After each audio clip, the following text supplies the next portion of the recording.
So over a year ago, I removed all social media from my phone, and I pretty much went cold turkey when it comes to that. There were a few things that I kept.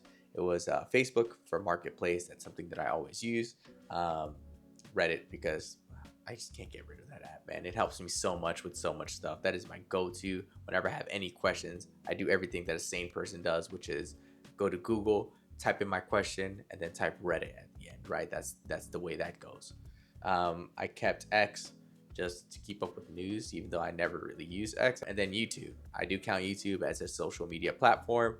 It definitely has become that over the years. So, without further ado, here are 5 things that have changed about me since I started digital detoxing about 5 years ago. Well, 5 years ago, 1 year ago. It's actually 4. Subscribe for more videos. Number 1 was my pace of thinking. When the entertainment that you're watching is always in short bursts, 5 to 15 to 30-second videos, your way of thinking starts to become the same exact way. There are plenty of studies that have backed this up, so no, I am not pulling that out of thin air. And while that process does have its time and place, I definitely don't want that to be my long term way of thinking. I'd much rather be able to actually fully flesh ideas out, fully think things out, over the long term instead of just always having everything going like this 24/7. While focusing on one task and truly finishing something has always been a problem for me, even in my childhood, I realized it got a lot worse over the years. And I felt like one of the main reasons was because of social media. And what do you know? When I stopped using it over time, I was actually able to kind of focus on things a little bit more. Now, I do still have that problem of just focusing in general, but hey, you know what? We all have our things, right? That urge to want to see 10, 15-second videos back to back, so strong, especially when you have it right in your pocket. And, that only made things worse and would make your brain start melting once I'd start watching. One of the reasons why I never really continued with my channels in general, like this isn't my first channel, is because I felt like I never really could focus on it. And I've been staying consistent for over a month now, maybe like 2 months. And while that isn't a long time, it's definitely more than I have in a very long time. Number 2 is how I view myself. So this is the part that people know exists, but nobody really likes to talk about it, or they do, but they still continue doing what they do, which is really weird. Most accounts on these, social media pages that become extremely popular are of people that are beautiful, and there's nothing bad about that. Now, my issue arises is that a lot of times it's fake beauty, right?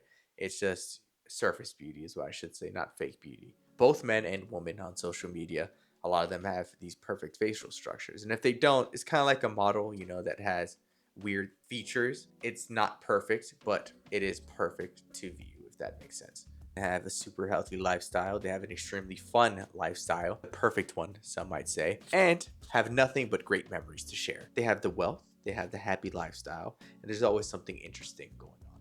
And me dropping that over a year when I got back on made me realize how cringe it is, dude. When I got back on social media, I was looking at people, doing their thing where they're like, the typical shit that people are doing on social media. I was like, why would I care? Why would I care? Like, I really don't. And honestly, I feel so stupid for letting these accounts before change the way that I think. It's an unrealistic expectation of life for your standard person. And while some people would say that you can use it as motivation, clearly, the studies are showing that that's just not the case, right? All it's doing is making us depressed that we don't have the life and the items and the luxury and the happiness and the perfect lifestyle that they have. There is no bigger slap in the face, making $40,000 a year, working 40 hours a week, sometimes even more. And then Lil Tay opens up an OnlyFans, and within a few hours makes over $1 million from all the pedophiles that have been waiting for her to turn 18 since she first started a few years ago. Not only is that disgusting, but it does make me want to start an OF. Links to my only toes below. Number 3, where I choose to spend my time. So this was actually pretty huge, and it's something that I didn't really think would make that much of a difference. Once you take away spending 10 minutes here, 5 minutes there, 15 minutes there throughout the day on your phone, just scrolling, you realize you have so much more time to actually do the stuff that you love. Now, don't get me wrong, I still never feel like there's enough time in the day, but I feel like there's just that little bit more that allows me to do certain things, like, well, continue making my YouTube videos, which I've been consistent with. Another thing I've been able to do now is just I've been staying on top of my bills a lot more because I actually make the time to look through stuff. Now, I was doing it before, but I wasn't doing nearly as much as I should. But now I've actually been on top of all my stuff. Number four, lifestyle changes. So I feel like there's more than just this at play when I talk about a lifestyle change. One of them being we're planning on purchasing a house. So obviously I had to cut things out, stop doing as many things, and also, manage my money elsewhere.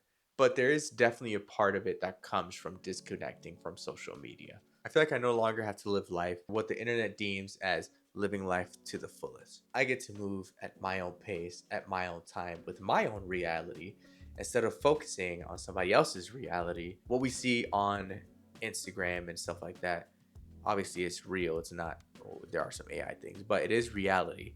But it's not the full picture. You're only getting the highlights of a person's life. So then you look back at your life and like, man, my shit fucking sucks, yo. Like I should be doing something different. I should be going out. I should be spending money. I should. But in our reality, right? Like that isn't realistic. Like I mentioned earlier, I'm moving at my pace. We're doing what's right for us, and it looks like things are actually working out. Would we like things to move faster at times? Yes, of course I would. I would already love to be inside of our new house. I would already love to have, X amount of money saved and all this other stuff. But that is actually based on the actions we take, right? And it's just not going to come to us. I don't want $1 million home. I don't want 6 cars. I don't care to show anything off to the internet because at the end of the day, I don't care. That's just it. What I truly want is peace. Peace with my partner, peace with our future kids, peace with my life, peace with my living situation, peace with work. That's it. That's what's important to me at this point. Anyways, that's all for today's video. Love y'all. Peace.